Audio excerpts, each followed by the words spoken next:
இயேசுவில் அன்புக்குரிய சகோதர சகோதரிகளே, பொதுவாக மனிதர்களை தவறுகள் செய்கின்றவர்கள் என்றும் அல்லது நன்மை செய்வது போல நடிப்பவர்கள் என்றும் அல்லது உண்மையிலேயே நல்ல வாழ்க்கை வாழ்பவர்கள் நன்மை செய்பவர்கள் என்று நாம் மூன்றாக பார்க்கலாம். இந்த மூன்றில் ஆபத்தான நிலையில் இருப்பவர்கள் யார் என்று நம்மிடம் கேட்டால் நாம் சொல்லுவோம், பாவம் செய்கின்றவர்கள், தவறான வாழ்க்கை வாழ்ந்து கொண்டிருப்பவர்கள்தான் ஆபத்தில் இருக்கின்றார்கள் என்று. ஆனால் உண்மையில் ஆபத்தில் இருப்பவர்கள் அவர்கள் அல்ல. அப்படி என்றால் தவறு செய்தவர் போல நல்லவர்கள் போல நடிப்பவர்களா என்று கேட்டால் அவர்களும் அல்ல.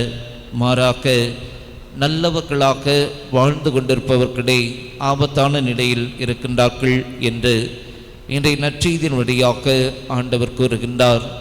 அன்புக்குரியவர்களே, ஆண்டவரிடம் பாவிகள் வந்தார்கள், அவர்கள் அவருடைய இரக்கத்தை பெற்றுக்கொண்டார்கள்.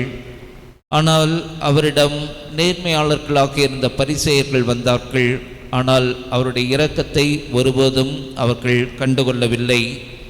இதை நற்செய்தியில் நாம் பார்க்கின்றோம். தவறு செய்த மனிதன் தன்னுடைய தவறை உணர்கின்றான். இளைய மகன் மீண்டும் தந்தையிடம் திரும்பி வருகிறான். ஏனெனில் அவன் செய்தது தவறு என்று அவன் உணர்கிறான். ஆனால் மூத்த மகனை பார்க்கின்றோம். அந்த பரிசேயர்களைப் போல அவன் தந்தையோடு உடன் இருக்கின்றான். தன்னை நேர்மையாளராக நினைக்கின்றான்.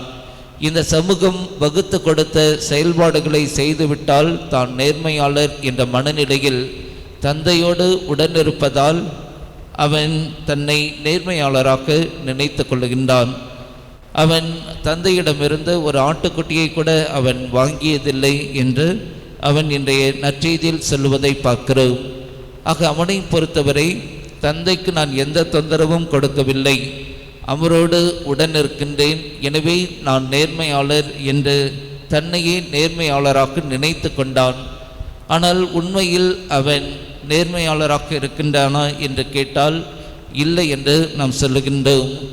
பாவம் செய்து தந்தையை விட்டு இளைய மகன் விலகி இருக்கின்றான்.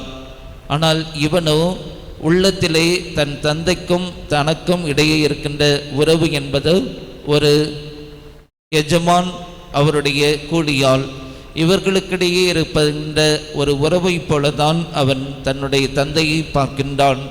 உரிமையோடு எனக்கு ஒரு ஆட்டுக்குட்டியை கொடுங்கள் என்று கேட்கக்கூடிய தைரியம் அவனுக்கு அந்த நாள் வரை வந்ததில்லை என்பதை அவனுடைய வார்த்தை நமக்கு குறிப்பிடுகிறது.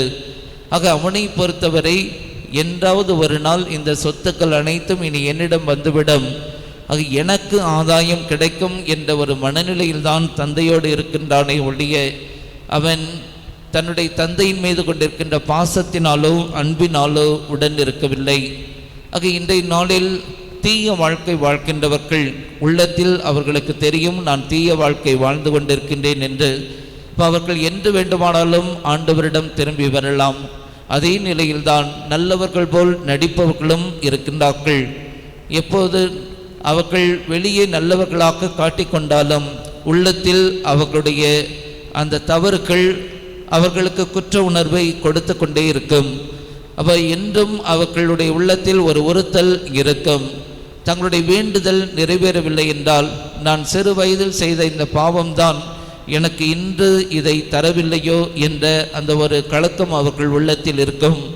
அவர்களும் ஆண்டவரிடம் திரும்பி வருவதற்கான அனைத்து வாய்ப்புகளும் இருக்கின்றது. நான் பக்தியாக இருக்கின்றேன், உண்மையாக இருக்கின்றேன், நேர்மையாக இருக்கின்றேன், என்னிடம் எந்த தவறும் இல்லை, கடவுளை என்னிடம் தவறு கண்டுபிடிக்க முடியாது, நான் இறந்தால் உடனே மோட்சத்துக்கு போவேன் என்று சொல்லுபவர்களிடம்தான் குறைகள் இருக்கின்றது. அவர்கள்தான் ஆண்டவரை விட்டு விலகி இருக்கின்றார்கள்.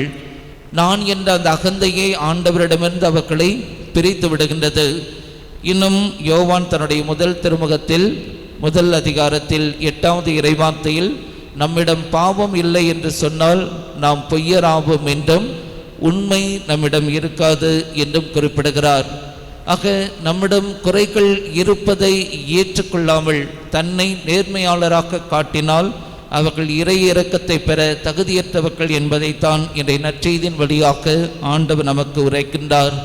எனவே அன்புக்குரியவர்களே, எப்பொழுதும் தாழ்ச்சியான உள்ளத்தில் நான் குறைவோடு இருப்பவன்தான் என்பதை உணர்ந்து நம்முடைய பலவீனங்களை ஏற்றுக்கொள்ள தயக்கமில்லாதவர்களாக நாம் இருக்கவும், அவற்றை மாற்றிக்கொள்ள முயற்சி செய்யவும், அதன்படியாக இறைவனின் அருளை கண்டுகொள்ளவும் இத்திருப்பலியின் வழியாக வர வேண்டுவோம். இறைவன் நம்மை ஆசிர்வதிப்பார்.